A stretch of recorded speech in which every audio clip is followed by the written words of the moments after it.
And I'm going to go ahead and get queued up so that we can invite our special guest. Today's presentation is on, let's get that screen queued up, how to manage your hair. Well, some people may wonder, well, what does hair have to do with redemption? Well, everyone knows the amount of time that it takes for personal care. And instead of your hair being a distraction, and instead of your hair taking up so much of your time for other personal development, we're going to let Tony show us, Tony Neal of Icon Hair and Wigs, Wigs Hair Hero. She's going to take us on a journey to show you how to manage your hair, what to do, what not to do to make it through.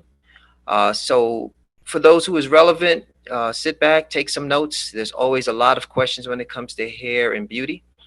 And hopefully Tony will leave about maybe 10 or 15 minutes towards the end and answer any questions you may have. Our disclaimer: the opinions expressed in this presentation are those of the presenter. They do not purport to reflect the opinions or views of the 30-Day Redemption or its members, officers, staff, partners, or advertisers. So if we could get Tony queued up, you could go ahead and share your screen, and we will be all ears, and hopefully we can get 10 minutes to answer any questions. And if anyone do have questions before that, just send it in the chat. All right, Tony. Well, I think you have to turn your mic on. Just unmute it. There you Can go. you hear me now? Yes, we hear you loud and clear. How are you? All right, Welcome. perfect. Hey everyone, I'm Tony Neal. Nice to see some of you. Hopefully we'll get to meet in person soon. And thank you guys for also including me on this redemption journey. So for me, hair is really important. It is part of my identity. It's who I am. In fact, it is my business. So just a little bit about me. Um, I am Tony Neal, business owner and celebrity hairstylist. I've worked on several productions, several TV shows, film, whatever, several celebrities, but I also work with regular people like me to help them achieve their goals when it comes to hair, when it comes to hair growth, and basically hair management. So I started in hair years ago, actually. I started in the 90s. This is back when they didn't really believe that people of color were going to go to college. So you ended up going to school, to high school, and you were kind of put into a trade. You had a trade to choose from, and I chose cosmetology. For me personally, I didn't think that it was going to be the driving force in my life, or just making money in general. But I was interested in it, and I loved hair. I loved beauty. I love everything about it, but I really thought I was going to be doing something else. I did go to college. Background is in media, but hair still kind of took over me. And eventually in 2000, I got back into it. I am based in Atlanta. I'm originally from Detroit, Michigan, kind of the hair capital of the world. And then Atlanta now being the hair capital of the world. So, with all that said, we know a lot about a lot. So, guys, if you have questions at the end, you guys can definitely ask me. I'm willing to answer anything that I know about. And if I don't know, I'll get back to you on that. But first, the first thing that I like to do is talk about the history of hair, because it's very, very important, especially to African Americans. We are known for our hair. Our hair can literally do anything and everything. So we're going to talk about the history of hair. We're going to talk about what you can do in hair quarantine, and what you want it to look like when you get out of quarantine. So I'm going to try to share my screen with you guys so we can kind of get started with that. And let's get started. Okay, hopefully you can see this screen.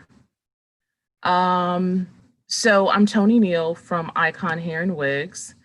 So hair is really important. It's one of those things, like I said, it's a driving force. It is literally accessory that grows out of your head. You can braid it, you can curl it, you can dye it, you can cut it, you can have it curly, you can have it wavy, you could twist it, you could wear it straight. You can do ultimately anything. So we're in quarantine, right? And so you see one of my favorites, one of the twins. To the left, you'll see what she actually looks like on a regular basis.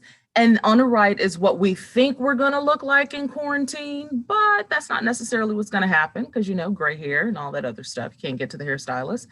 So this is kind of what happens when you're in quarantine, right?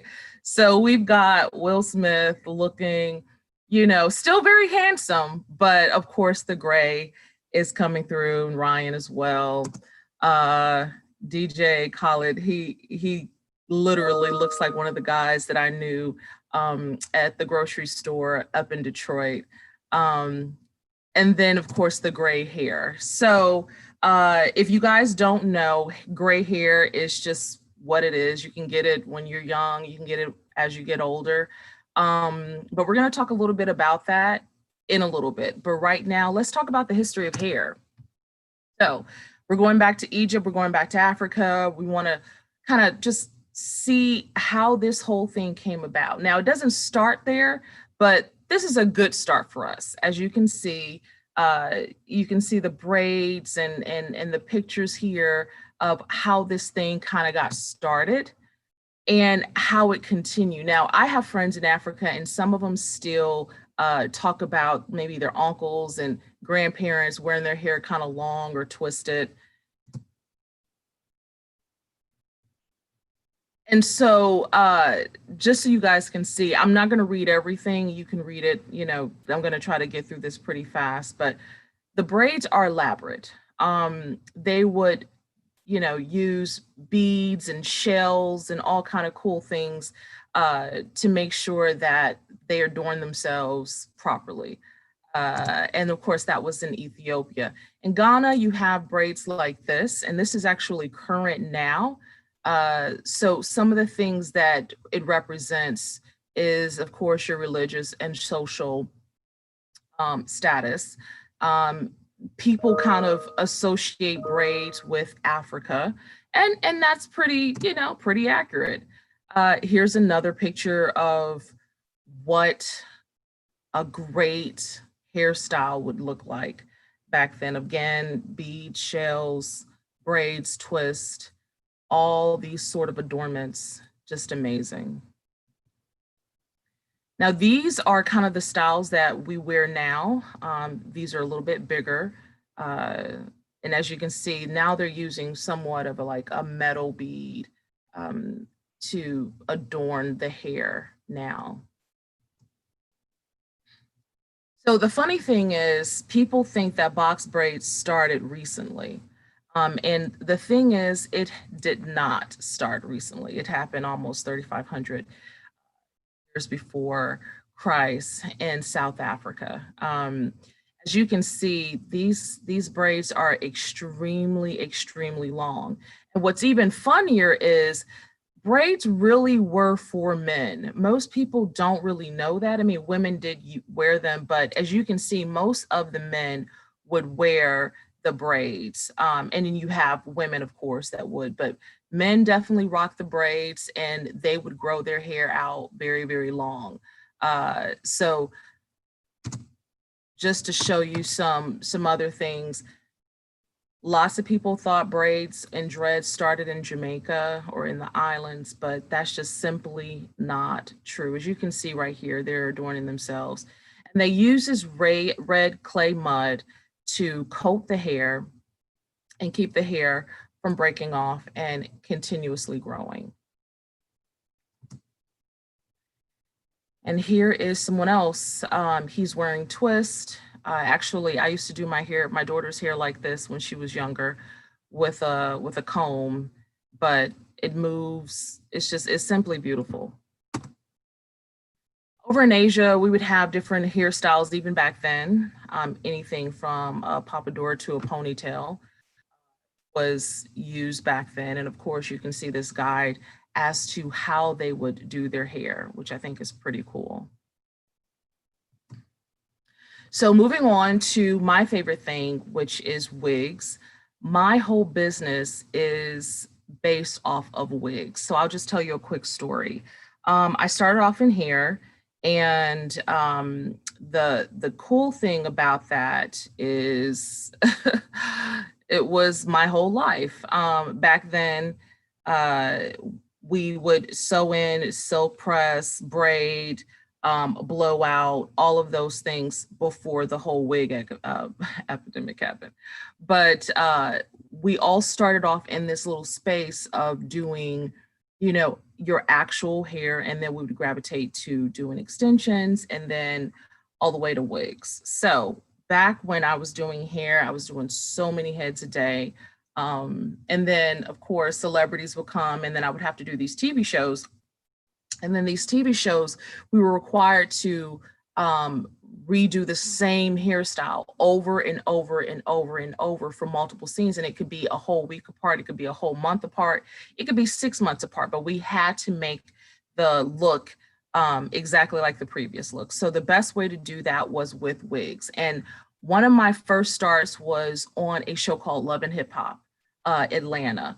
And I learned very quickly the importance of wigs when we were doing confessionals. So when you were doing a confessional and you had to have the same look over again, or you had to do a scene over again, the wigs came in handy. We also started using those on Housewives of Atlanta, and that became extremely, extremely popular, to the point where now that's the only thing that they wear. So most people think that wigs kind of started in Europe.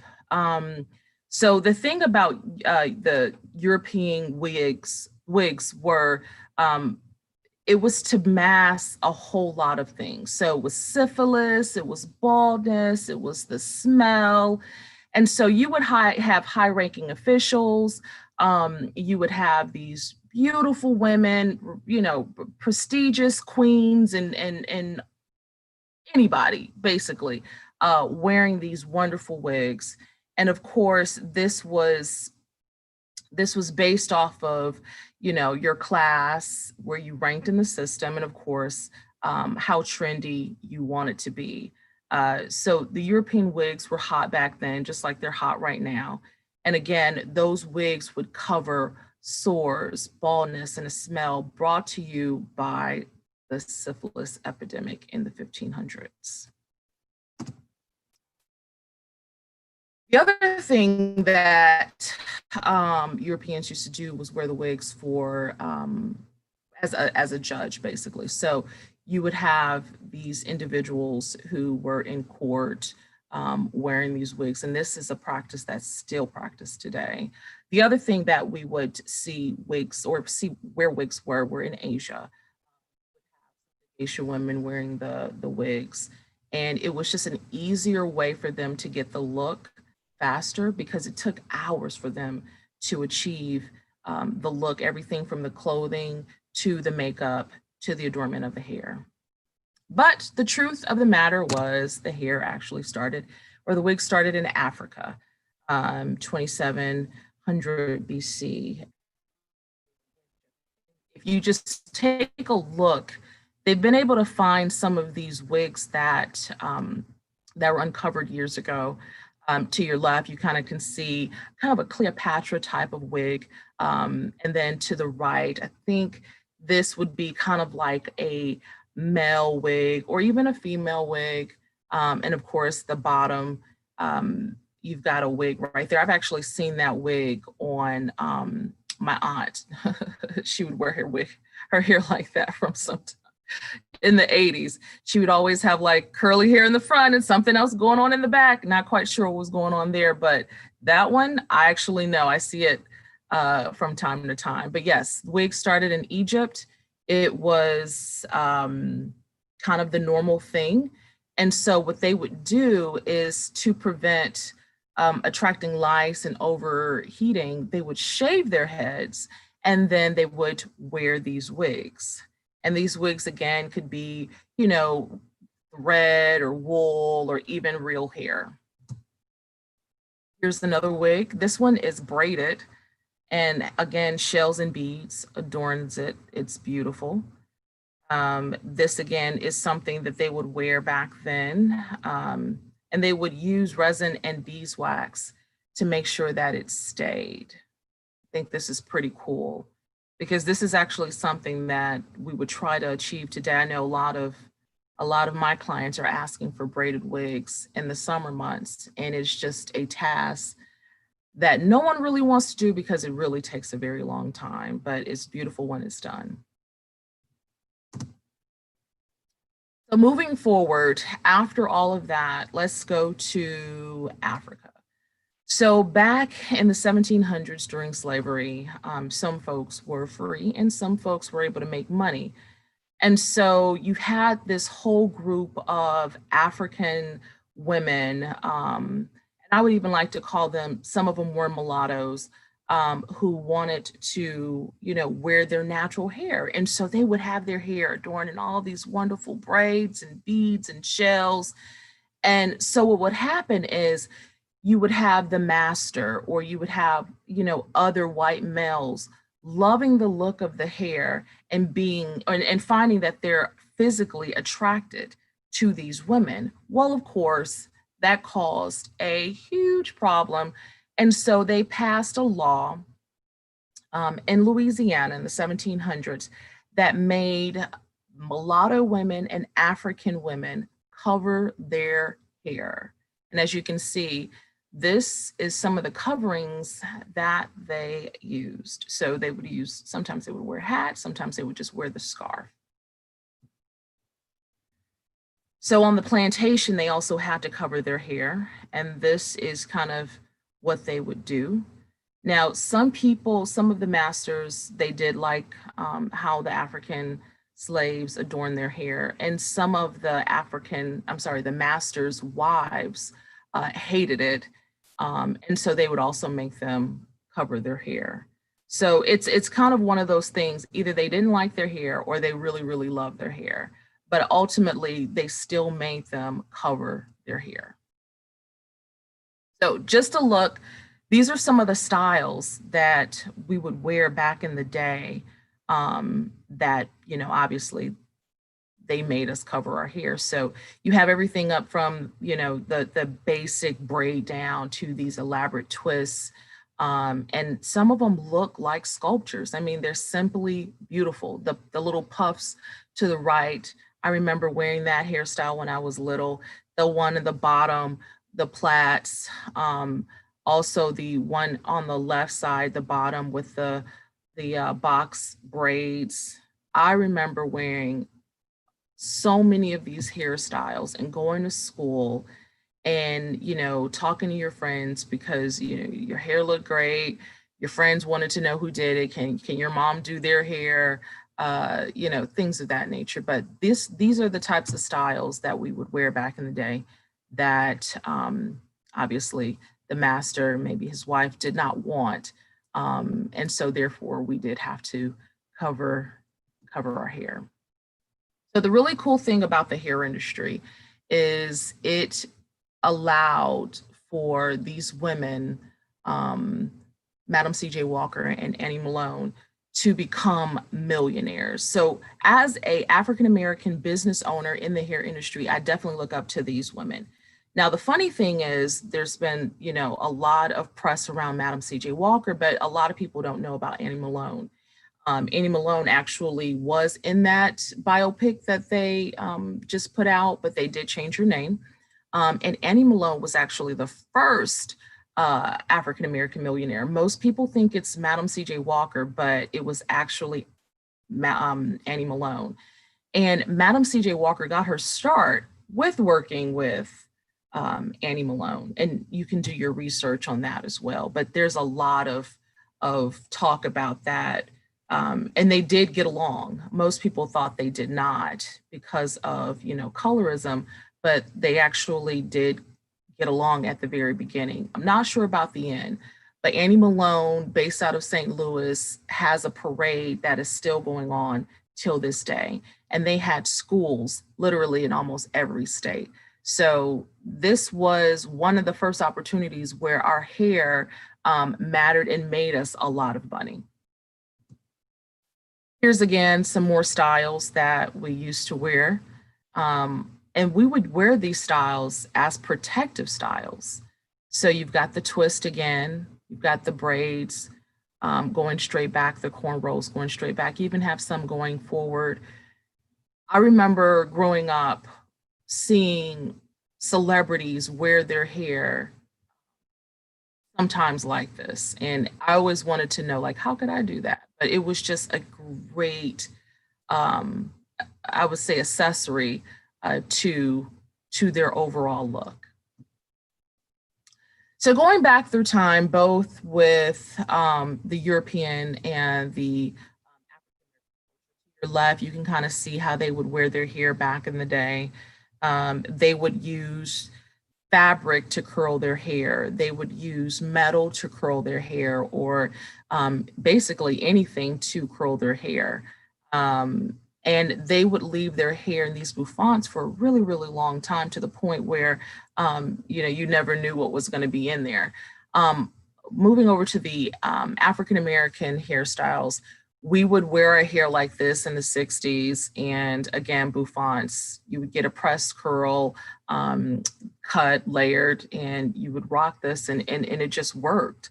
So a lot of things would happen back then where, we kind of just gave, I don't want to say gave up, but we had options. So you could either wear your hair in a fro, you can wear your hair in braids, or you can press it out and wear your hair in curls. But as you can see, you could wear either. And to this day, we still kind of use some of these practices as far as like the curls, the cut, and some of the styles. It's really beautiful. So let's talk about the hairstyling invention timeline here. So the electric hair dryer came about in the 1890s. Your modern day comb came out around 1898. The brush with metal, I would like to call it metal brush, came out in 1906. And of course, our favorite thing in the world, hair dye, came out in 1907. Bobby pins or hairpins came out in 1916. Hair curlers came out in 1930. Hairspray, of course, came out in 1943. And then your pressing curling iron came out in 1980. And so all of these things came about to help us to achieve those beautiful, wonderful styles that we are now able to get. To your left, you have Diana Ross, of course, wearing her signature big hair, kind of one of my favorite pictures, Farrah Fawcett in the middle with her feathery locks. And the funny thing is, even to this day, we have people asking for her hairstyle. It is just a symbol that just will not die. It is amazing. We love her. And then they got Pam Grier to your right, and she's rocking her curly fro, and that's just beautiful. I love that hairstyle. At the bottom, we have all of the wonderful, celebrities, and one of my favorite, I think it was Vidal Sassoon, his signature bob to the right, was kind of a staple in the community. And to this day, in hair school, you have to learn how to do a bob very similar to this in order for you to pass and get your license. So the bob is not going anywhere. The bouffant is definitely not going anywhere. And the afro is not going anywhere. So moving on, let's talk about what you can do right now to help your hair grow. So what I like to do personally is I eat protein. That's my thing. My hair is fairly long, but I've always eaten a lot of protein. But you can obviously eat papayas and almonds and to help your hair grow. But you can also, again, eat a lot of protein.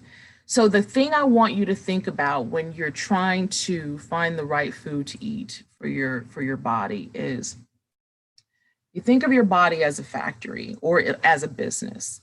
The money or whatever you bring into the business, so let's say the $100, comes into the business. If you have to separate or dissect $100, you know, that $100 really only goes to the most important parts of your body. So we're talking about your organs like your heart, your liver, your kidneys, intestines, your lungs, things of that nature. And then whatever else is left goes to your skin and your nails. So again, if you look at your body as a factory or as a business, that $100 may get you, get you to, you know, finance or customer service or um, or operations or things like that. But marketing will probably not get that money because it's just $100. So whenever you're eating, you've got to make sure that you're eating enough minerals and vitamins and nutrients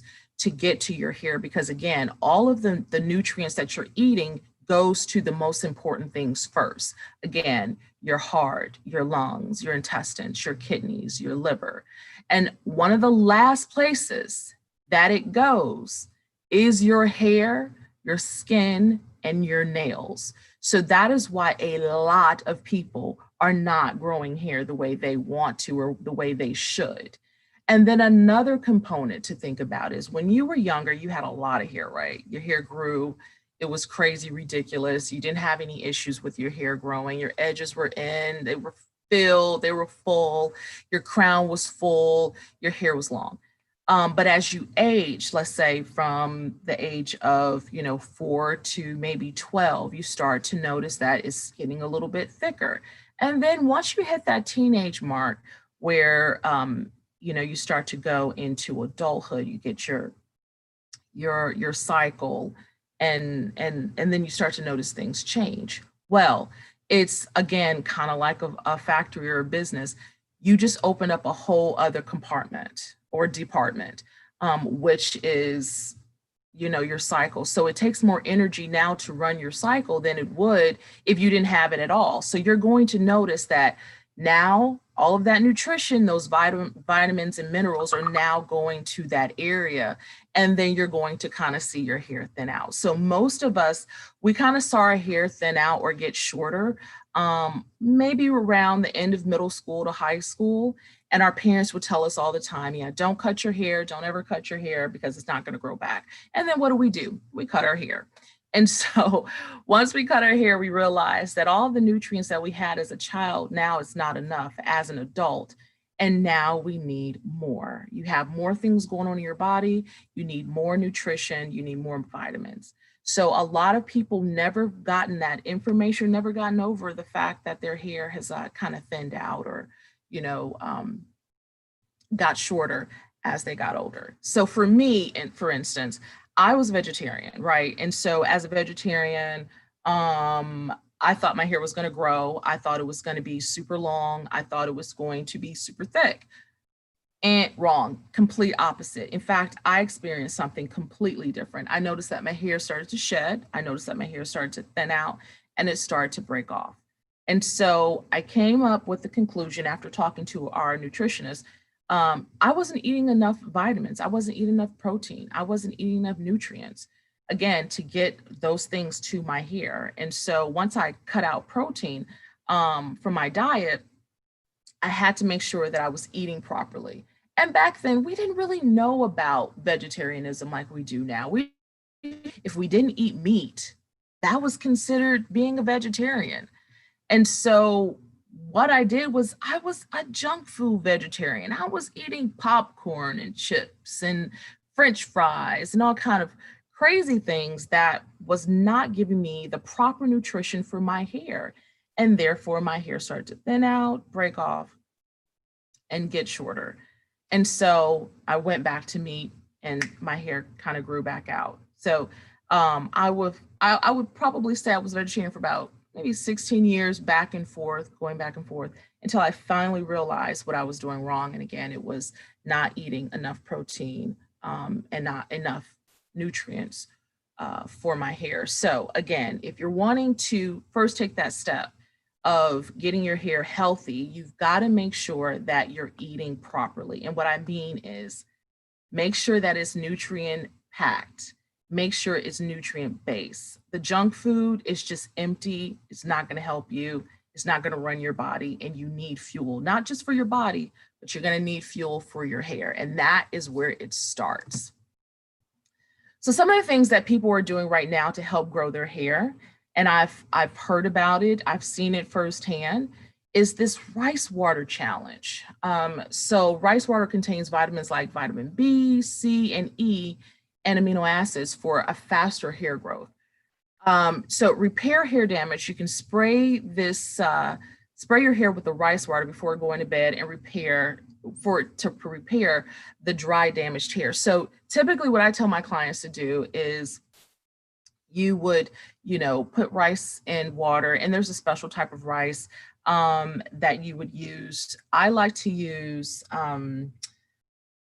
what is the rice that I like to use? I'm gonna have to come back to you on that one, but there's a special kind of rice that I use, and you let it sit in water and you let it ferment, and you take that water and you put it in a spray bottle, and that is the water that you would spray on your hair.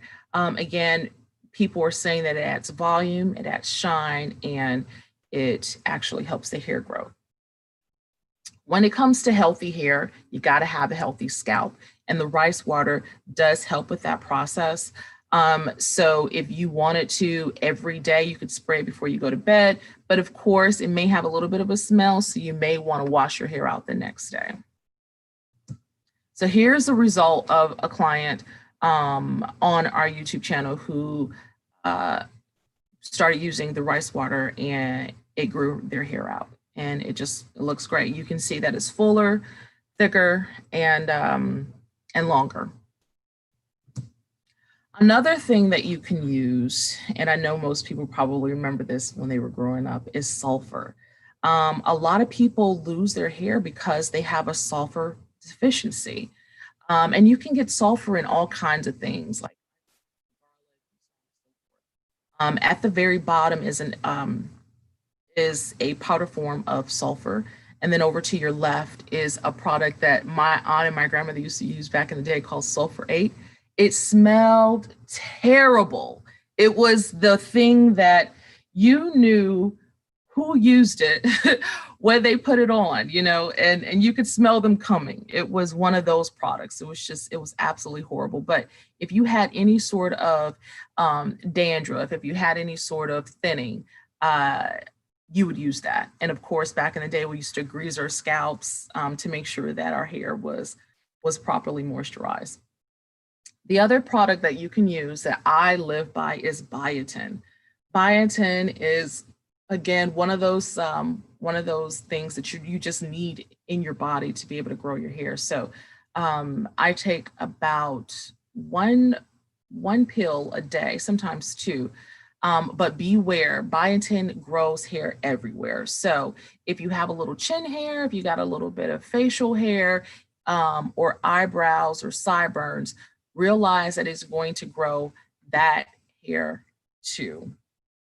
So biotin, definitely choose that. Get some sulfur.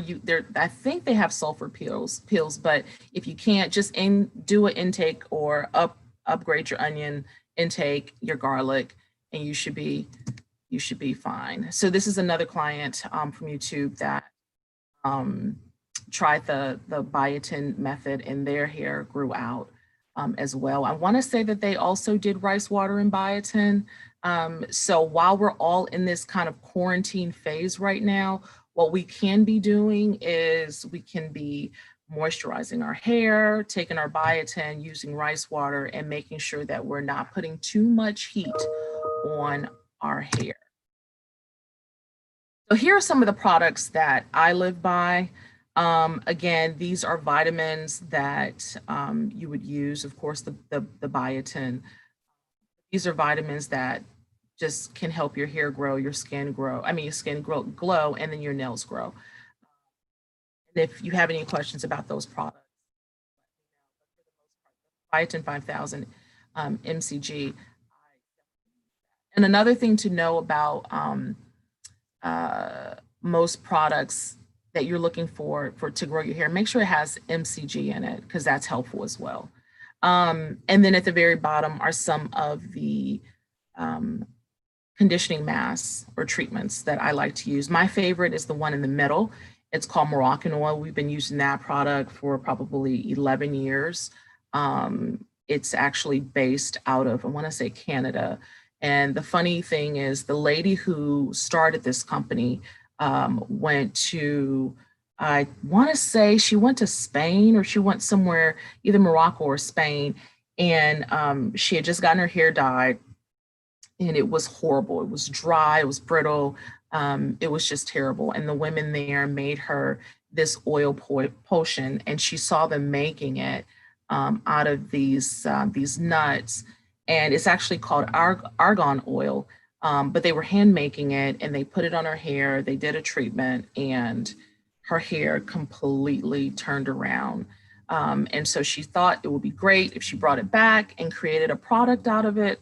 And that is essentially what, or how this came about, Moroccan-Oil. If you find Moroccan-Oil in a clear bottle, do not buy it. You do not want clear bottled Moroccan-Oil at all. You need Moroccan-Oil to be in a dark bottle. For most part, most oils need to be in a dark bottle. If the sun hits it, you lose some of the properties. So you definitely want to make sure that all of those things are covered.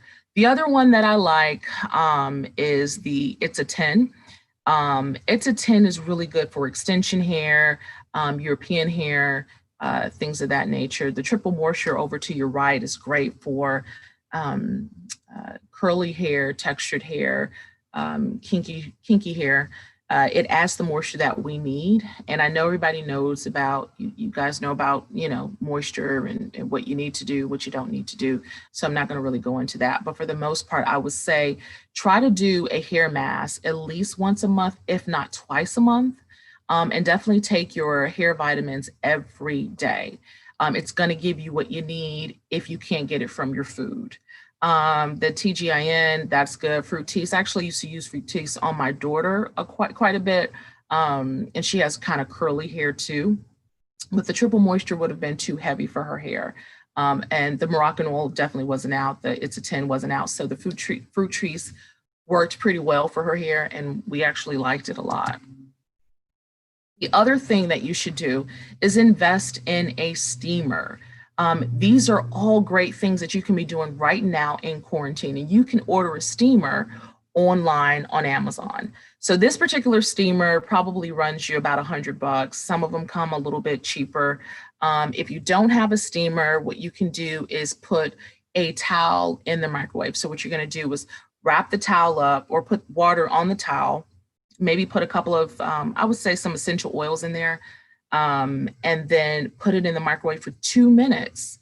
Let it steam up, and then wrap it around your hair with your mask.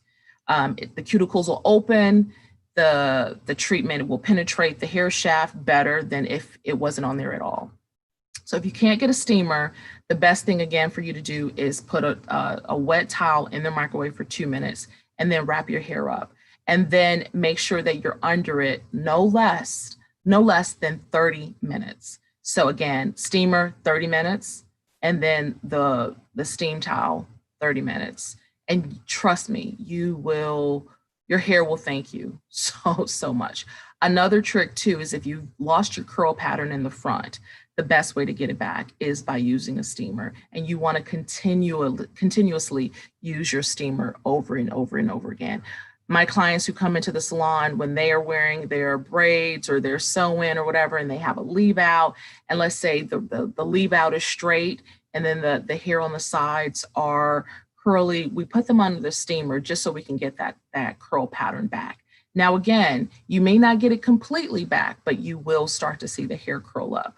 And so what's happening is you've broken the bonds down in the hair when it's straight like that, kind of like a relaxer. So the best thing for you to do is to try to steam it and get it kind of bounce back. The other thing about steamers, when you're doing a silk press, and this is for all of my textured women, when you're doing a steam, I would say a weekly steam, it prevents your hair from doubling in size. So if you find that your hair is doubling in size, if you find that your hair is frizzing up, things of that nature, what it's doing, it's looking for moisture, right? So it's going outside of itself, is looking for moisture, and moisture is, guess what, in the air. And so your hair is going to try to find that by looking for it. So once it starts frizzing up, that's what it's doing. It's trying to find moisture. And so when you steam your hair before you do a silk press, or before you even wear your natural hair curly, you put all of that moisture into your hair and then you seal it up. So the best thing that I do, or I like to do with my clients, is the steamer, mask, and then rinse it with cool water. Again, that cool water will close those cuticles, seal it up, and you're good to go. So after all of that's said and done, and you want to make sure that you keep your hair together, the best thing for you to do is put your hair up. These are just some examples of your of protective styles. The twist to your left and the braids to your right. You can literally put your hair up in a ponytail. I like to put my hair up in a bun at night. I may wear some under braids. I may actually wear some cornrows. But for the most part, I do protective styles. And so the protective styles right now, while you're in quarantine, will make your hair a lot better. So doing that mask, definitely doing your steam hydration every week or every other week, and then following it up with a protective style. Once you leave quarantine, your hair is going to be very soft, thick, long, and luscious. And that's exactly what you want. Any other advice I can give you concerning your hair is, do not stress yourselves out about it. The more you stress, the worse it gets. And try not to do too much to your hair, because the more you do to it, the worse it can possibly get. And don't do too little to your hair. A lot of women lose their hair because they decided not to do anything with their hair. So case in point, we've got clients that come to the salon that used to get sew-ins or weaves all the time. And so what we noticed was their hair would start to thin out. And we always wondered why. So we did a lot of research. I went to some of my friends who work as doctors and tried to figure out, what's the culprit. And the biggest issue was blood flow. So kind of like when you put your leg or your arm in a cast and you take the cast off and your arm looks all weak and smaller, it's basically because you're not using it. And that's the same thing with your scalp. If you're not using it, if you're not manipulating your scalp, if you're not, touching it, brushing it, scratching it, then it does not have a reason to really grow. It's almost like you forget about it. And so because of that, you'll notice that there's no blood flow, and then there's no growth, or the growth will kind of stop. And of course, I don't know if everyone knows this, but your hair has 3 stages. You have a shedding, a growing, and a sleeping phase. So when you take those hair vitamins, it actually takes your hair out of the sleeping phase and out of the shedding phase and kind of puts you in the growing phase. So that's some really good information that you need to know. Definitely try to use the rice water, manipulate your scalp as much as you possibly can, do your steam treatments, do your mask, and of course, wear your protective styling. Now, when it comes to African-American women, we have a breaking point, right? So your breaking point could be your shoulders. And what I mean is when your hair hits your shoulders, as it grows, it could break off. And the reason being is you have fibers on your shirt, the shirt fibers draws the moisture out of your hair, and then your hair breaks off because it's brittle and damaged. So the best thing to do, again, is to do those protective styles. And don't always wear your hair down. You can wear your hair up as well. And if you do wear your hair down, make sure that your ends are protected with some sort of oil or silicone or something that's going to help maintain moisture in the ends of the hair. Very, very vital. Another good point is some people's growing stages are 2 years, which is about 12 inches. Some people's growing stage is 3 years, which is about 18 inches. Really does depend on what your growing stage is. Again, you have 3 stages.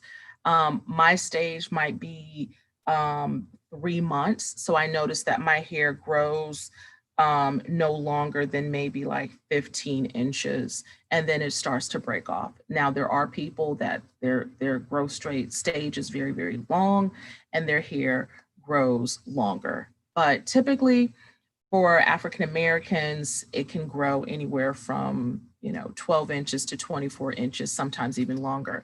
And if it does grow longer, it's because you're protecting those ends. So anyway, those are some of my helpful hints that I would definitely follow, and a lot of my clients are following right now.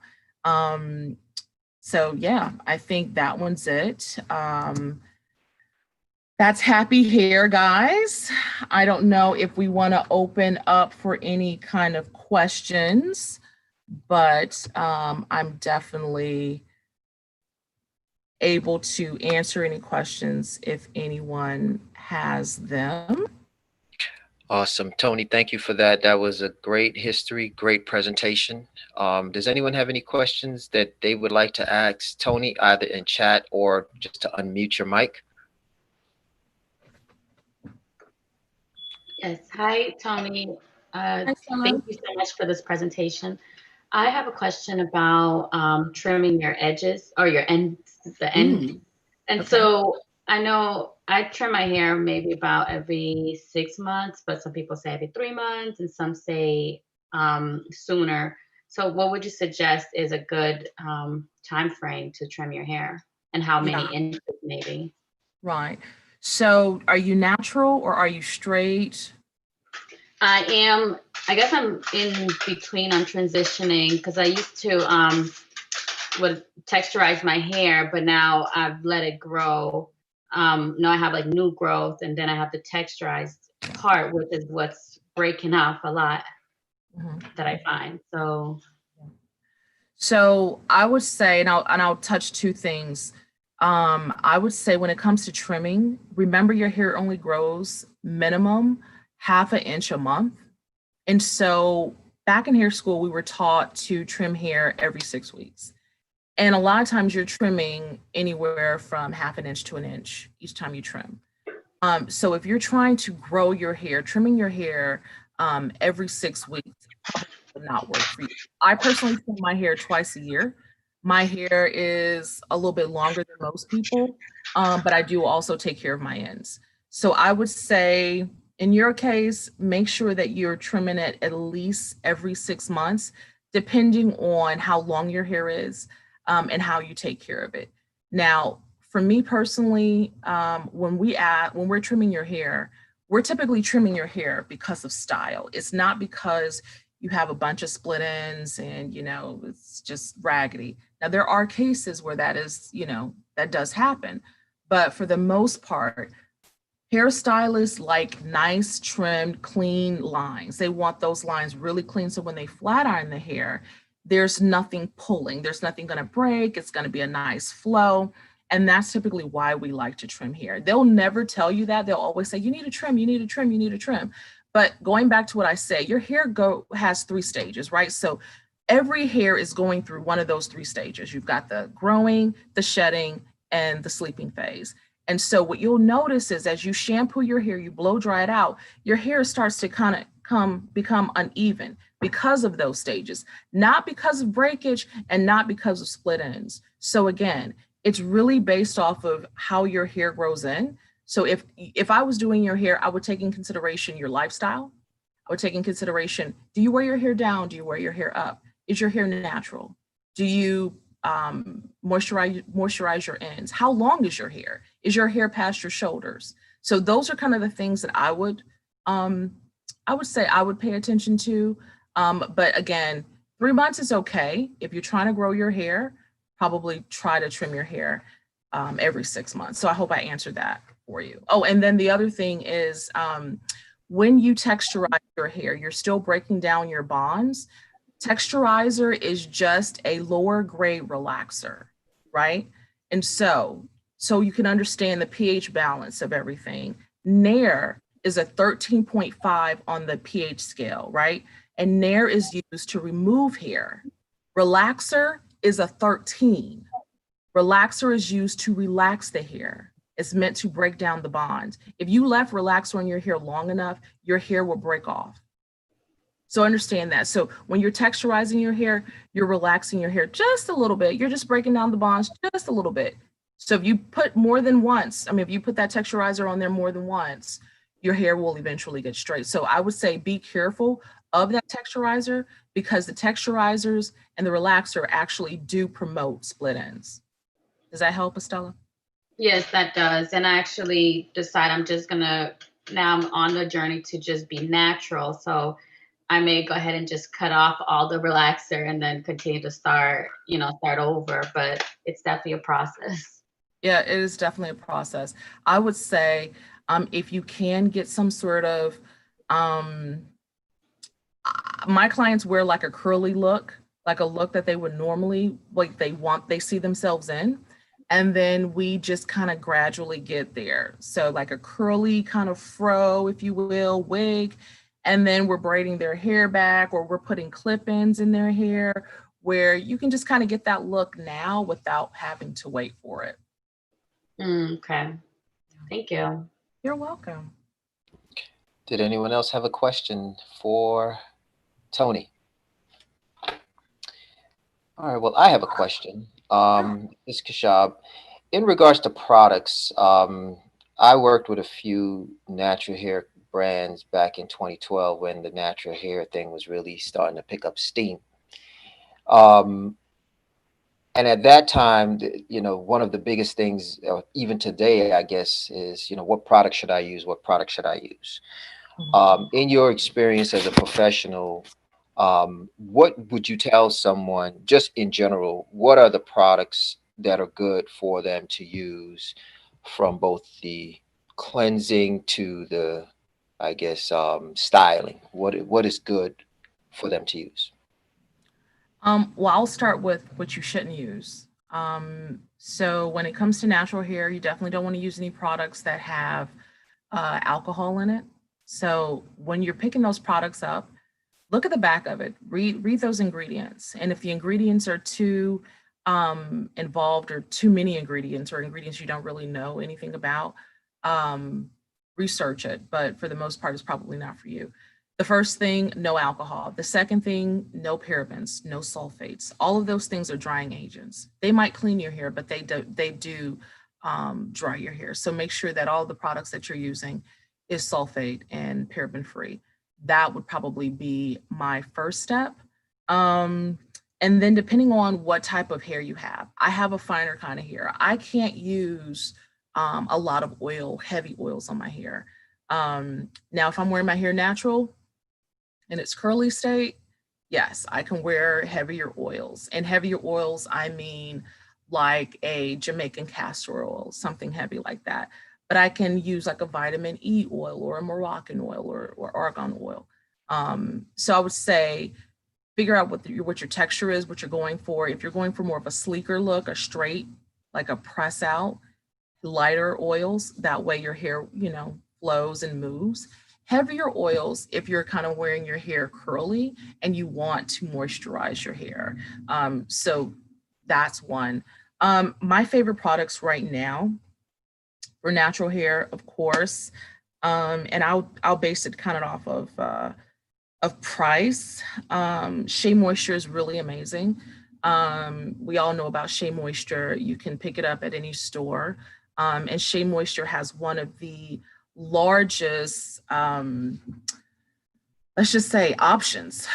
You can really find anything that you want within that Shea Moisture brand. Another one would be Carol's Daughter. I know the folks who work over there, and I know all the hard work they've put into Carol's Daughter. So I would say that brand, I love, love, love Carol's Daughter. It smells amazing. Another thing, like my daughter likes to use, is Mixed Chicks. This is for curly hair. Another product that really kind of started this whole thing, I would like to say, is Miss Jessie's Curly Pudding or Miss Jessie's brand. Yeah, so I would say as far as the curly hair products, I would use those. Those are kind of the ones that I like. There's definitely others like Miss Jane's and Curlology and stuff like that. But for the most part, the bigger ones are the ones that we use. Another one would be for the straighter looks, Design Essentials is always really good. I would kind of stay away from the Pantenes, believe it or not. I know that they're working hard to get our customers or make us their customers, but I would say kind of stay away from some of those. The Design Essentials work really well. There's a new one called Basics. They have a carbon tea tree shampoo, which is black. It removes all the impurities off your scalp and off your hair, but it doesn't have parabens or sulfates to dry your hair. So those are kind of the products that I would use. Have you ever heard of the product called Novex? I don't think I have. Spell it for me. Novex. It's a Brazilian company, and their products were pretty affordable. And I heard some good things about it from some other people. I'll look into it. What is it?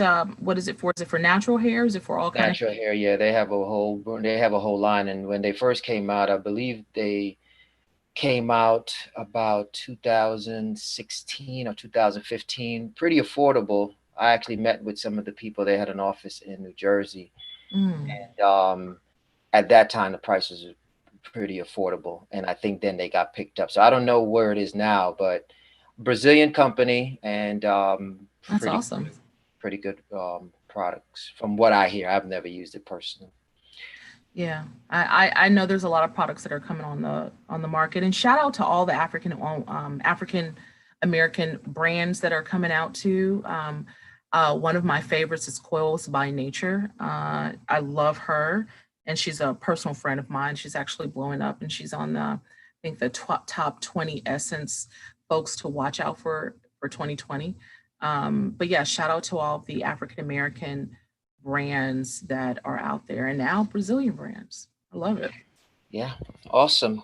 Did anyone else have any questions for Tony? Okay. Oh, there was one other question before we wrap up. It's from Alexandria. She said, "Is the hair Botox better, worse, or same as a texturizer?" The hair Botox. I've never heard of the hair Botox. But I will say nothing's worse than a relaxer. It's just, I've never seen anything worse than a relaxer.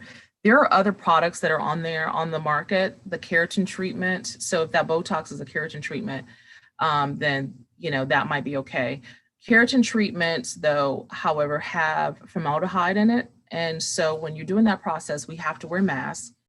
And it's just not really healthy. And the keratin is obviously protein that you already have in your hair, so it works. But for the most part, I would not put too many chemicals in my hair, just because we don't know everything we don't know. So we've been using relaxer for how long? And we just found out that it's damaging to hair. And it not only is it damaging, but it seeps into your skin. It's a chemical that we cannot release. And so it keeps finding itself in these weird places like your ovaries or, your uterus or your scalp and things of that nature. And so once these chemicals are just floating around in your body, you're susceptible to anything: cancer, ovarian cancer, uterine cancer. And it's funny now because it's gotten to a point where if you were to pass away and we were to look at your scalp, on your skeleton, your bones, your head would be yellow. There would be a yellow tinge to it, and that shows me right then and there that product's probably not good for me. There's just not a lot of research on the products that we use, and just so everyone knows, so everyone is clear, there is no federal agency, there's no FDA for hair, guys. So when we use relaxers, when we use texturizers, when we're using these chemical products, there is no FDA to certify that it is okay, that it's on it's the consistent pH balance, okay? There's no consistency. There's no government regulatory agency that is regulating this industry for African Americans. So you've got to be very careful of the products that you put on your hair, because you only get only one time to lose your hair. That's it. So I would say be careful of all products. Make sure you read the back of the label, make sure it's more wholesome and more organic. And then that way you know that your hair is going to stay on your head. Awesome, Tony. Very informative. We will let our audience know more on how to reach you, but I wanted to personally thank you for taking the time and for giving such an informative presentation. And we hope that, if there's any kind of workshops or anything like that, that you can offer, that you do offer, we would love for you to invite us so that our audience can participate. Of course. All right. So Thanks if so much. you're very welcome. If anyone is interested in getting in touch with Tony, Icon Hair and Wigs, 404-423-5603, or go to her website, preferably for people to go to her website, iconhairandwig.com. And we thank you again for coming and giving your time and your knowledge. Please share this video when we put it live in the group so that other people can be aware of what we're doing at 30 Day Redemption on this journey of mind, body, spirit. We're almost finished with body, and this was a good piece. And we look forward to seeing you guys tomorrow. And thank you again, Tony, for joining us. Thank you. All right, everyone. Have a good day.